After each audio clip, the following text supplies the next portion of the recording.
I would prefer Tank Davis, the top guy. I would go for the top guy. If I could choose, I would choose Tank Davis. I would knock Tank short out. Tank is a great fighter. Hats off to Tank. I'm not even about to just do all that. Like, Tank is a great fighter. You know what I'm saying? Like, everybody knows that he got the power, he got the skill and ability, he's patient, you know what I'm saying? But I know who I am. That little short can't touch me. And I'm coming with that same shit he coming with. And you know that his coach Kenny, you know, got a lot to say. You know what I'm saying? Tells him to go fight from Cuba. No, nigga, I'm gonna fight Tank. Stop mentioning other people when I mention your fighter. What you talking about, boy? Like, don't play with me, bro. Y'all know how I'm coming. Tank, if you wanna fight, send me a contract, bro. Tank, you know. GT now? I saw you have the GTD shirt. Leonard is what the winning team.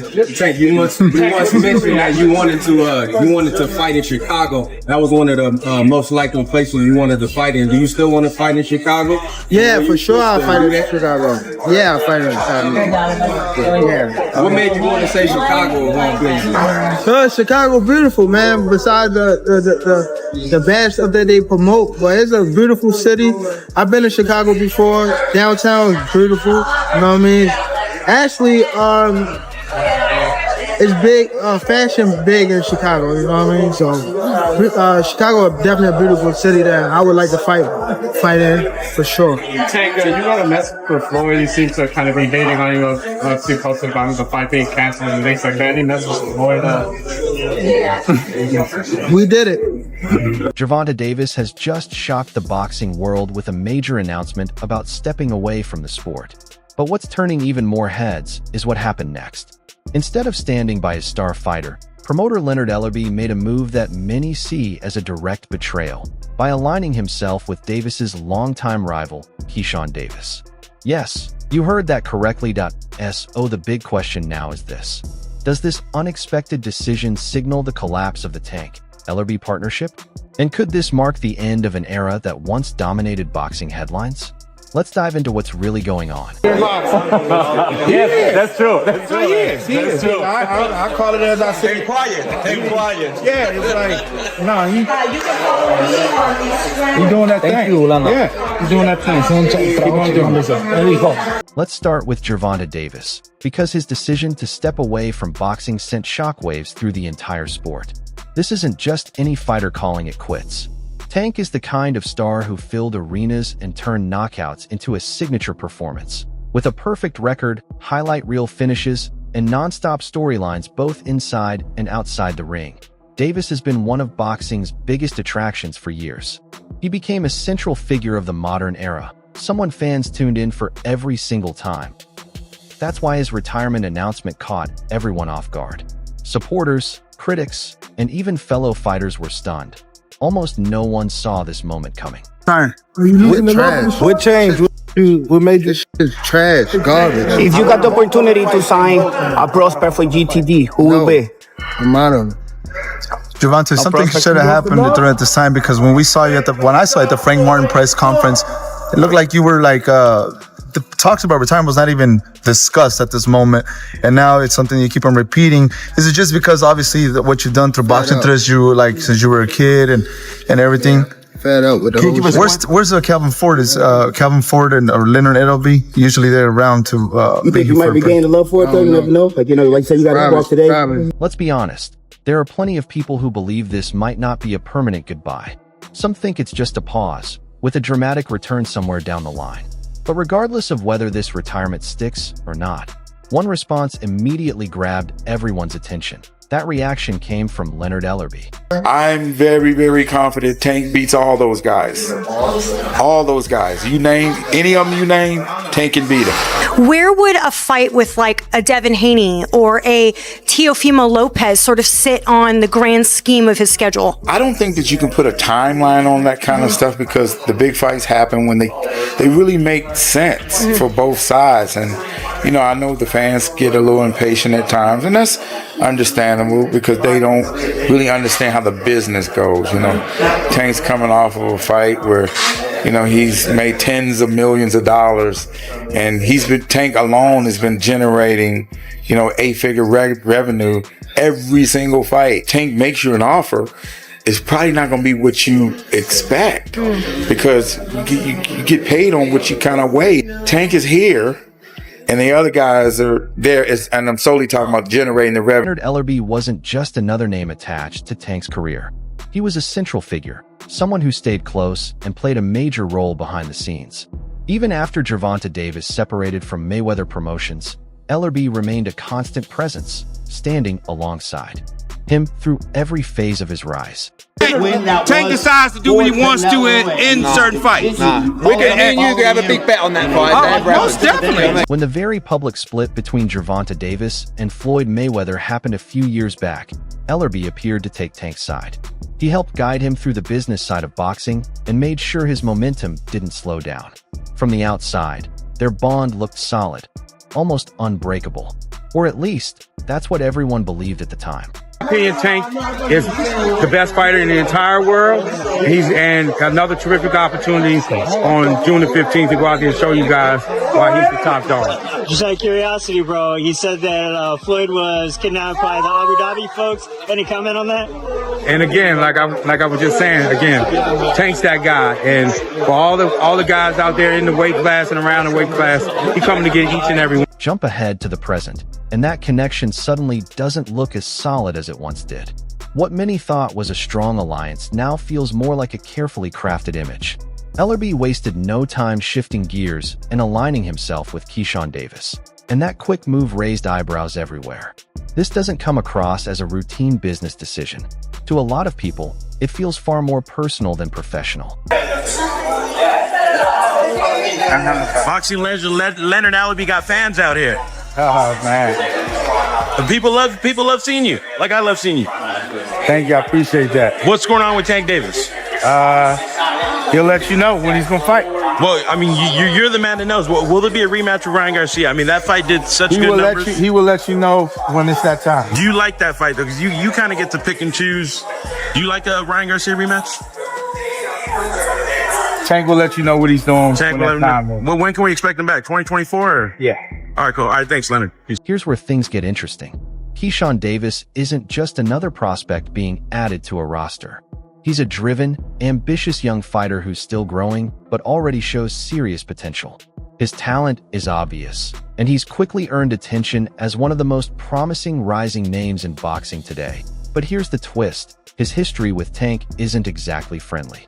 Keyshawn has publicly taken shots at Gervonta in past interviews, questioning his level of competition and suggesting that the retirement announcement might be a way out rather than a final chapter. That's what makes this signing so striking.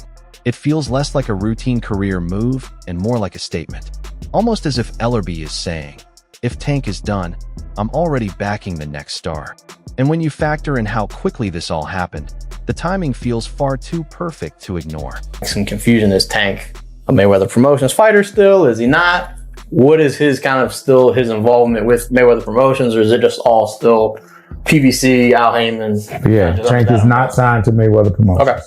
Gotcha. He's not signed to Mayweather Promotions. His contract ran out. Yeah. And that's fine. Still But as I always say, contracts don't define relationships. Let's unpack how things reached this point, because this situation is pure boxing drama. Over the past week, whispers started spreading that the relationship between Tank and Ellerbe might already be over. The conversation really picked up after longtime boxing insider Rick Glazer posted online, suggesting that Davis had officially moved on from Ellerbe at first. It sounded like nothing more than online chatter. But then the details started lining up. Ellerbe was noticeably absent from Tank's press event ahead of the Lamont Roach Jr. fight. When questioned about it, Ellerbe claimed he was dealing with the flu. Still, longtime boxing fans weren't buying it. Glazer didn't back down either. He publicly pushed the issue further, saying Ellerbe was refusing to accept what had already happened, that Tank had quietly cut him loose. Tank is the best fighter in the world. Tank's the best fighter in the world. And his team's been saying it for quite some time. And what was the word I used in the press conference? Experience. Experience. Exactly. And you saw that tonight. He came, he was ready. DJ, Earl Spence, they did a wonderful job of getting him in position to get him to this point to be able to fight for the championship of the world. Much props, much respect. He'll be champion. And if that wasn't messy enough, the situation only gets deeper. A number of fans believe Tank may be making a calculated power play, similar to moves Floyd Mayweather made in the past. Remember when Floyd even Tooley stepped away from Ellerbe himself? Some people think history might be repeating, with Tank now choosing to take full control of his own path. And Floyd was that guy, you know, and the two worlds collided, and we used that as a platform for Floyd to go on to become the biggest star in the sport. This one's different because, you know, social media. Many believe Tank may have picked up a few lessons from his former mentor about controlling his own career. Ellerbe, however, wasn't about to fade into the background. Instead, he made a bold move by bringing Keyshawn Davis on board, signaling that he still holds major influence in boxing. Now, think about how this looks from Tank's perspective. After stepping away from the sport he dominated, his former promoter has just aligned with one of his fiercest rivals. That's a tough pill to swallow. And with Keyshawn already taking shots at Tank publicly, Ellerbe's decision comes across as a strategic power play. He's betting big on Keyshawn to step into the spotlight and fill the gap left by Tank. And right now, Keyshawn is clearly enjoying every second of it. I ain't gonna lie, cause I like a dude that ain't scared of me too, you know what I'm saying? Cause niggas be scared. I ain't sugarcoat, you know what I'm saying? Niggas be scared in there, you feel me? That's why I love sparring Terrence Crawford, you feel me? Cause he a nigga, you know, that nigga ain't Shakur, you know? They ain't scared of nothing. Cause niggas be scared. I ain't sugarcoat, you know what I'm saying? Niggas be scared in there, you feel me? That's why I love sparring Terrence Crawford, you feel me? Cause he a nigga, you know, that nigga ain't Shakur, you know? They ain't scared of nothing. They ain't worried about nothing, and they can fight too. So when it came to Tank, you know, it was like that. You feel me? So the tension between Tank and Keyshawn has been simmering for a while, with small digs and subtle call-outs sprinkled here and there. But things really heated up after Keyshawn's explosive second-round knockout of Gustavo Lemos. If you didn't catch the fight, Keyshawn completely took over, dropping Lemos 3 times before sealing the victory with a devastating left-right combination. It was an unforgettable performance, and Keyshawn made sure everyone knew he wasn't done.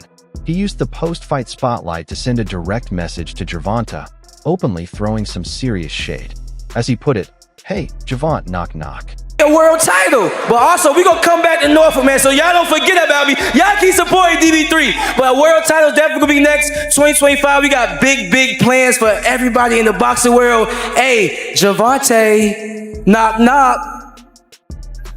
You've been on that all week. Listen. This wasn't merely a simple call-out. It was a statement. Keyshawn made it clear he's prepared to face one of the hardest hitters in boxing head-on. And things only got more intense from there. Gervonta didn't exactly respond warmly to Keyshawn's boldness. For Keyshawn, this isn't just about money or hype. It's about proving that he truly belongs among the elite of the lightweight division. The timing of his challenge was no accident. Fresh off his flawless win against Lemos, Keyshawn is riding a wave of momentum, and he's seizing every chance to frame Tank as the next major challenge standing in his way. I want to fight this man, though. Straight like that, bro. Ain't nothing about this. This don't got nothing to do with being tough. This don't got nothing to do with me proving myself. I want to fight him straight like that. I want to fight him, bro, because he been tricking the boxing game for too long. He been tricking the boxing game for too long. He makes shit look good. He makes the shit look better than what it is. Resume what? What kind of resume? Let's be honest. Calling out Gervonta Davis isn't just ambitious. It's a high-stakes move. Tank isn't just any fighter. He's a knockout specialist whose career is built on sending opponents to the canvas. So why did Keyshawn decide to strike now? It comes down to momentum. That dominant KO over Lemos was a major statement, and Keyshawn knows he has both the skill and the hype to back up his challenge. His fans are fully behind him, adding fuel to the rivalry and making this matchup one of the hottest topics in boxing today. But just as Keyshawn was turning up the heat, Gervonta had a surprise of his own. At the pre-fight press conference for his March 1st, 2025 bout against T. Lamont Roach, Tank dropped a bombshell. He's retiring. I'll turn things over to you, Tank. This is a huge fight for the DMV area. Does that add a little extra motivation, him being from DC, from Baltimore, going into this fight? Not really. Like, I've been coming up and coming to DC like for a minute since I was young, so I don't really see like, you know, like the. It's more so for the crowd. It ain't necessarily between me and him, DC, Baltimore, but like for the crowd, it definitely is. As a area thing, it is. Now, Tank, Roach said earlier today that, you know, he feels like the guys that you've knocked out recently don't have a chin. What's your response to that? We gotta test his chin out. Come watch the first. We ain't on that. Motherfuckers don't hit me in What's there. your reaction to that, Lamont? You said, you know, you feel like guys. That's what we gonna be in there for. He same thing he gonna try to test. I'm gonna try to You seen my test. post, right? You said which one? Well, I told you to leave the kids home. My son gonna be front and center. According to Gervonta, he's simply had enough. Lately, boxing hasn't been satisfying him, and he's ready to walk away. His announcement left both fans and fellow fighters in shock. That said, this isn't entirely out of the blue. Tank has been dropping subtle hints about retiring for some time now. So in hindsight, maybe this decision wasn't as unexpected as it seemed. That's why I don't want to box no more. I want to do therapy, right? But I feel as though if I do therapy, it will lose the fire that I have inside me. I want everything out of me where so I don't never think about fighting again. I don't think about even getting angry, you know what I mean? Because I have 2 girls, 2 daughters. I'm wanting to be much softer, you know what I mean? Be more humble and things. For Tank, this move is about more than stepping out of the ring. He's focused on the bigger picture, securing his earnings and spending quality time with his family. He's always been upfront about his strategy: earn big, then step away. And now, with a newborn son at home, it seems his priorities have clearly shifted toward family life. Says that he's going to retire at the end of next year. Do you think he has one foot out the door? Yeah, for sure. I think that was a mistake for him to say that, especially in front of me. So, you know, I'm gonna just take advantage of him and show him why he shouldn't have said that or why he shouldn't be contemplating. Tank has made it clear that being there for his family is now a top priority. After years of the relentless boxing grind keeping him away, he wants to make up for lost time and fully embrace life at home. How I'm going, I'm trying to get so much out of this and get away from it. Like, I have a house on an island. Y'all won't see me again type shit. Like, that's how I'm trying to beat. I'm trying to beat all this type shit. You know what I'm saying? I ain't trying to be around this too much longer. I don't even want the spotlight. Y'all can have. Let's be real.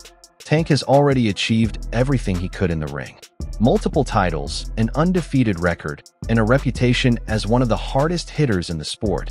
He's checked all the boxes. But here's the question. Does this retirement announcement undercut Keyshawn's recent challenge? After all, Tank was just called out on a worldwide stage, and now he's stepping away. Is it a coincidence, or does Tank simply feel that fight isn't worth his time? Either way, it's a shocking twist that adds another layer to this already heated rivalry. But that's boxing for you. Nothing is ever set in stone. We'll just have to wait and see how this drama unfolds. I ain't gonna lie, I ain't really trying to be in this too much longer. That's the answer right there for you. How old are you now? 28? 28. Yeah. How much longer are you expecting to do it? Once I get them guys out of there, I'm gone. Is that right? Let's say like 30-ish, something like that? Why do you want to get out so soon? I want to just help people that's coming behind me. I feel as though that's more important. Future. Is that why you got Lamont Peterson and Anthony on this card? They was before me, but they're trying to do my good deeds. I feel as though it's something that's installed in me. Just loyalty. I feel as though that's something that people missing out here. I feel as though if you're in a position to help somebody, help them. The saga between Tank and Keyshawn is far from over, and the boxing world is paying close attention to every development. Fans of Tank feel a sense of betrayal. Keyshawn's supporters are riding the hype, and Leonard Ellerbe finds himself at the center of one of the most debated moves of his career at SO. What's your take? Did Ellerbe make a smart play by signing Keyshawn Davis? Or is this a betrayal that could come back to haunt him? And what about Tank? Will he stay retired, or is a comeback on the horizon? If you enjoyed this breakdown, don't forget to like, share, and subscribe for more boxing news and drama. Drop your thoughts in the comments below. Are you Team Tank or Team Keyshawn? Let's hear it.